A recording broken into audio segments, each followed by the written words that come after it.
Good morning, everyone. Thank you for coming. Welcome to the City of New London, the proud port and the proud city of Revolution Wind. I want to welcome Governor Lamont back to our city. I want to welcome Governor McKee and Congressman Courtney. And with that, I'm going to turn it over to the Governor of the state of Connecticut, Ned Lamont. Good morning, everybody. Hey, Mike Pastro, it's a lot better day than last time we were here. And I'll tell you what it means. This is a really good day for New London. This is a very good day for Connecticut. And as Dan McKee will remind us, it's a really good day for our entire region and what it means in terms of energy prices. You know why? Jimmy Kimmel is back and Revolution Wind is back. And let me tell you what that means. That means jobs. All the folks right here with the trades, thank you. We're getting back to work. We're here on City Pier because State Pier is piled up with all the turbines ready to go. They're going to be going out and start the installation tomorrow. So we have a lot of catching up to do. This is a big day for consumers because this is a way that we bring down energy prices. Something we're talking to the Trump administration about every day. We need more energy here in the ISO region, our entire New England region.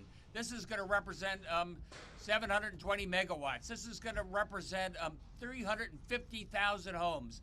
When these wind turbines are spinning in less than a year, it's going to bring down the price of electricity because it brings down peak pricing during the winter months, which is the most expensive time.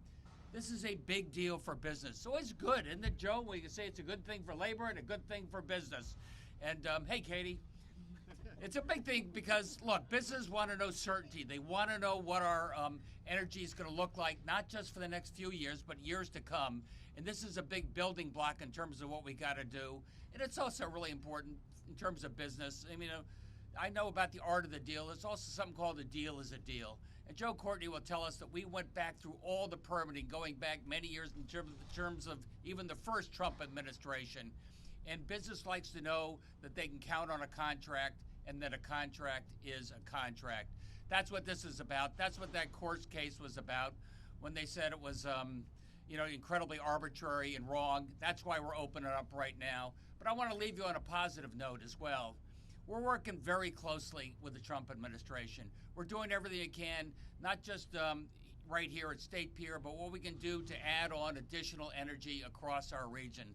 That's all the above from my point of view. I'm talking to the Secretary of Energy. I'm talking to the Secretary of Interior, doing everything we can to get not just wind power and solar power, but also what we can do in terms of natural gas, what we can do in terms of nuclear power, because if you want to bring down the price of electricity, you want to make sure we have a reliable and stable grid. We got to bring in more electricity, and that's what we're trying to do. This is a very important first step in terms of where we're trying to go right now.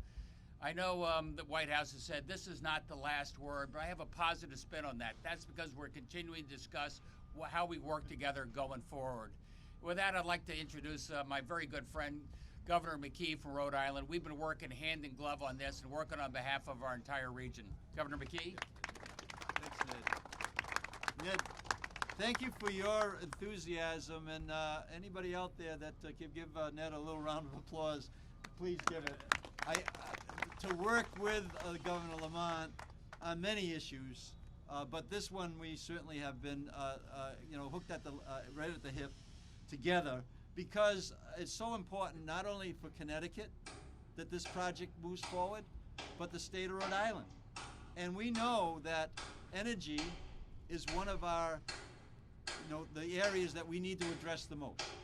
So I want to thank the people who are banging that on that building over there right now. Those people who are we're putting people to work at really good paying jobs, which is, I think, is a very important thing. Both here in Connecticut and Rhode Island. And our goal in Rhode Island is to do a few things. One is we want to build things that will pay dividends for decades to come and put people to work at good paying jobs. That's what we're talking about now that we got the momentum back and that we got people working on Revolution Wind. And we're going to keep that momentum here in the state, right in our region, in Rhode Island and in Connecticut. And working, again, I'll reemphasize what Governor Lamont said. We're having conversations with the Secretary of Interior. I've had multiple conversations with Ned We're also working with our congressional delegation. Congressman Joe Courtney reminded me that he worked with Congressman Amo to turn back a piece of potential damaging legislation against the, and won. Thank you, Congressman, for that, which meant we keep the momentum going here on this project and many other things. So this is a win. We got to keep the momentum going, and it's a win on the fact that we're keeping people working and good paying jobs. It's a pocketbook issue, right? It's a pocketbook issue. People need to have the ability to contain and control our energy costs. When you talk about 700 plus megawatts of energy that the ISO and the regulators say we need to keep away from potential brownouts, this is an important issue. Let's keep people working. Let's make sure that we contain the cost of our electricity. And finally, not only Connecticut, but Rhode Island, I'll speak for Rhode Island, we've invested serious amount of dollars in our efforts on the wind industry.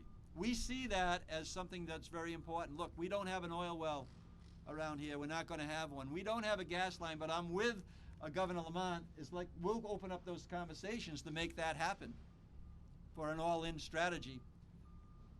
We have a backyard called the Atlantic Ocean, and we're going to use it. And this is exactly what's happening here today. So it's a celebration. We got to keep the momentum going. We got to keep all the parties working together to make it happen. And one of those parties is our congressional delegation. So I'm happy to introduce Joe Courtney to the microphone. Joe, thank you so much.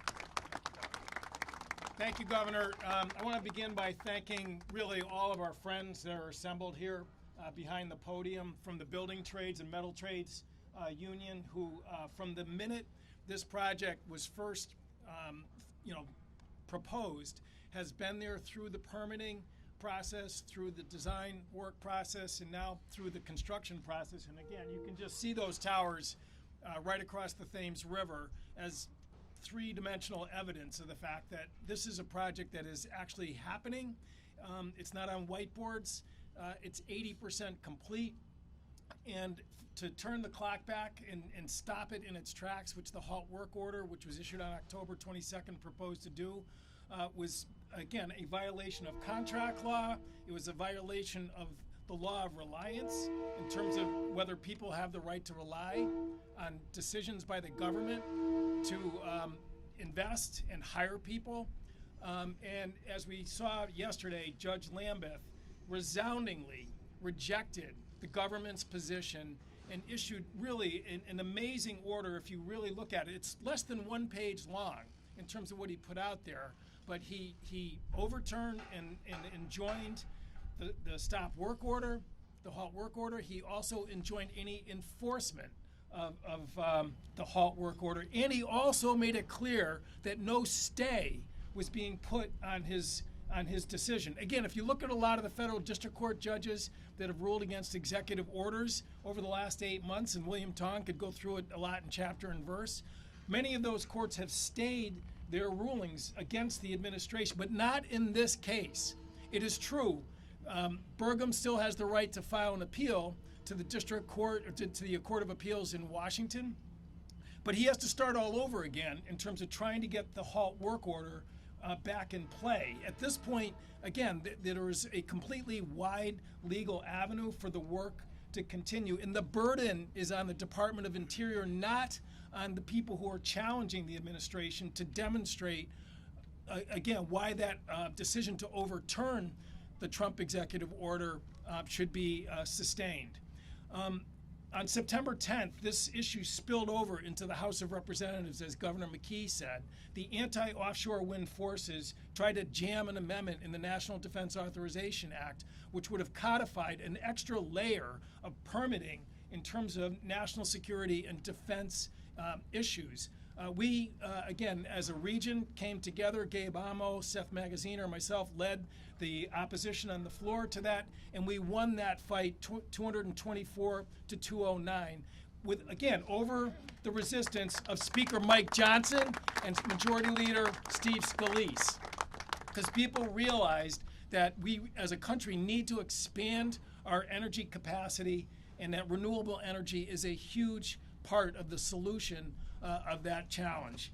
And again, what is at stake and was at stake on the floor when we were debating that issue was, as was said, we have jobs that are hanging in the balance because of the reckless actions of the Interior Department, and we also obviously have energy needs. One last point, in terms of the issue that was raised by the government on August 22nd, that there was national security concerns, as the governor alluded, there was 9 years of permitting process that went into this project, 9 years. And if you look at the record of decision, which was issued in 2023, Appendix B, there is a whole section on national security concerns which were investigated by the Bureau of Ocean Energy Management, BOEM, which was quarterbacking the permitting process. The Air Force, the Navy, the Coast Guard, the Federal Aviation Administration, all evaluated whether or not there was going to be issues in terms of electromagnetic transmissions, which is the argument that people raise against offshore wind. And if you read the decision that was handed down, and if you read the letter from the Department of Defense, dated December 11, 2024, it stated that this project, quote, would have no adverse impacts to DoD missions in the area. Again, this question has been asked and answered already, and that is why we prevailed on the floor of the House, and that's why we prevailed in front of Judge Lambeth. We got to finish the job in terms of the courts and make sure that this administration wakes up and sees that when 80% of a $5 billion project has already been completed, to shut that off is just something that is not recognized by the laws of this country. And I want to thank again everybody in terms of who's here today that represents the rock solid support that we have politically, and that covers both parties and both states. And if we keep it up, we're going to prevail. Thank you.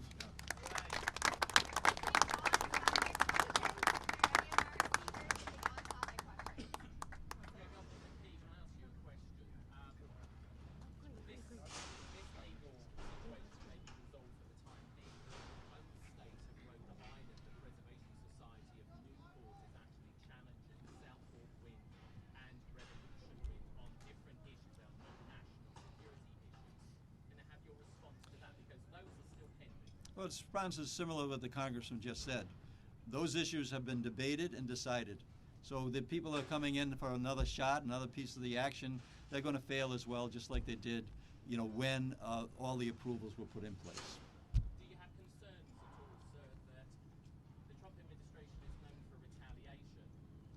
Could they come after Sunrise Wind next? That caused this other project which is coming out of here. Well, first of all, I think that we're interested in Revolution Wind right now in Rhode Island and Massachusetts. Second of all, those battles could come our way, but we're prepared to fight them. We're going to keep people working, making sure that we're investing in our energy.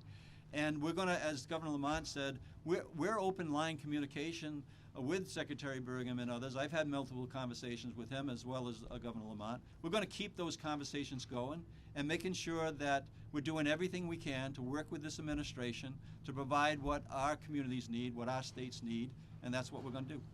The point of asking is that behind the state here, there are pieces of Sunrise Wind there. So obviously Austin are stepping up, I'm guessing, to try and make sure that when they catch up on delay, but also perhaps preempting a possible stoppage, as I say, by the Trump administration on that project, which hasn't actually really started.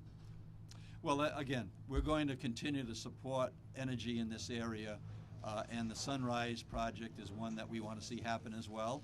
And if I'm asked to weigh in a way to be helpful, I'm going to do it as governor to support our bordering states to bring energy at an affordable cost to the people that we represent.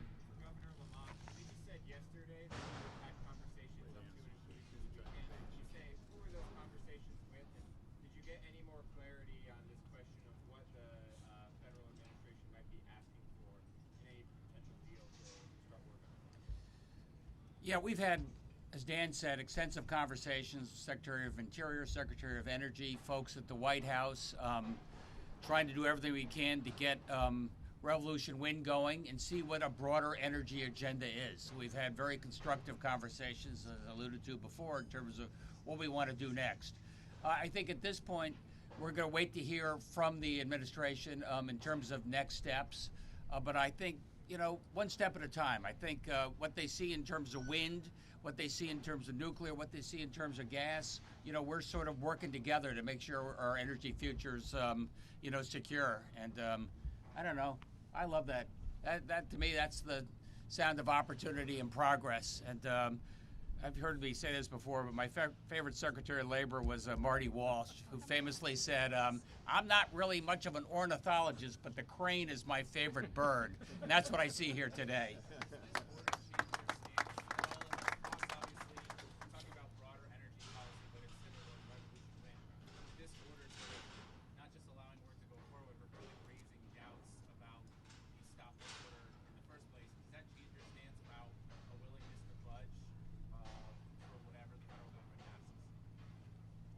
I don't think we're misaligned. I mean, we reached out to the Secretary of Energy within weeks of taking office, saying we need more energy sources and generations here in the ISO region, starting with Rhode Island and Connecticut. Wind is just a part of that. We've been talking about all the other energies as well. So we haven't changed our priorities there at all. We need more energy. That's how you will bring down prices and keep everybody hard at work. Have they made any explicit asks related to natural gas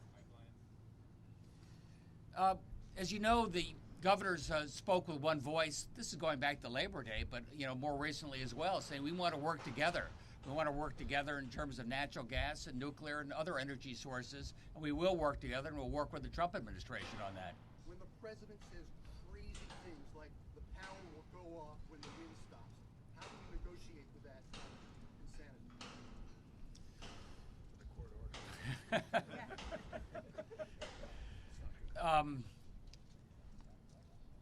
Ignore the insanity and talk to people who we can be constructive with in terms of where we want this state, where we want this region to go in terms of reliable, low-cost energy. And by the way, carbon-free, what's the matter with that? Government, do you have specifics on what the work will look like back up in Rhode Island? Last time we talked, there were workers that didn't know kind of to get on the boat or not. Yeah, so we're pleased the fact that we're both Ned and I have been in contact with the investors in Revolution Wind, and they talked to me yesterday and said they're going to have workers in place very shortly, if not today. So we're very happy about that. We don't need people on the unemployment line. What we need people is out working, earning a good living, building things that are going to pay off for decades to come, and Revolution Wind meets that standard. Governor, how does your state feel about this? You said you talked to them. What is your general thoughts? Their general thoughts is to proceed and do whatever it takes to get that done, and to continue to do what Ned and I have said, is to work with the current administration to make that happen. We've gone over all the reasons why. 80% completed, 90% completed on the transmission line. It actually comes up into Quonset Point. And the fact that 350,000 homes are going to benefit from this in both our states, 700 megawatts of energy. These are all things that, as Ned has mentioned, that we're making those points with the administration. And I believe that in the end, that those points will win the day. So that's what I feel is going to happen. Ned? With all of this, what thoughts or any indication that those will apply, they can change the timeline changing at all? I haven't had that information. We have some catching up to do. We want to get the installation vessel. We've got at least through the end of this year, so we got to make sure all that work. You guys know better than I do. I think we're going to stay on track. It was an interruption. It was a costly interruption. $2 million a day. It's costing Orsted, but we're back. I can ask Mr. O'Connor from the Connecticut Port Authority a question about state aid and 700 votes. Understand, as I said, that some light wind elements are actually here at State Pier now. Can you just explain to us, is State Pier ready? Can they deal with this, extra amount of materials that are coming? Yeah, everybody that's working at the State Pier is aware of which components are stored where, how to work through logistics of moving components in and out. The Trina has some components for Sunrise on it right now, and remaining tower sections for the Revolution Wind project. So as the pier empties out for one project, you'll see it fill up for the next project. And then, that work is scheduled to carry us out into late 2027. And way before we get to the end of 27, everybody will know what happens next. And we might see Sunrise deplete the amount of material on the state pier as it's built out, only to find out what's going to happen next is going to appear during that downturn. So we're working together to make sure that that happens. Has this happened a little bit faster than what was possibly proposed because of obviously what's happened? I mean, weather is now against or still obviously they want to catch up. They've lost so much money in this. I think that the crews are proceeding safely. So there's not a rushing element to this. It does take so long to load a barge, send it out to a wind lease area, and then install the wind turbine itself in the location. Once that's installed, the wind installation moves to the next location. In the meantime, the barge comes back in for more material. But the team that's standing behind me that's doing the work is focused on making sure nobody gets hurt. Everything proceeds according to plan, and it's repetitious work. You're building tower after tower, and they have to pay attention to every nut, every bolt, every lift. I mean, we're talking about 3 million pounds of components on top of a monopile, and this team gets it right every time. So I'm proud of them for doing that. And the focus going forward by all the teams working together at the State Pier is on everybody's safety as we finish this job. Thanks.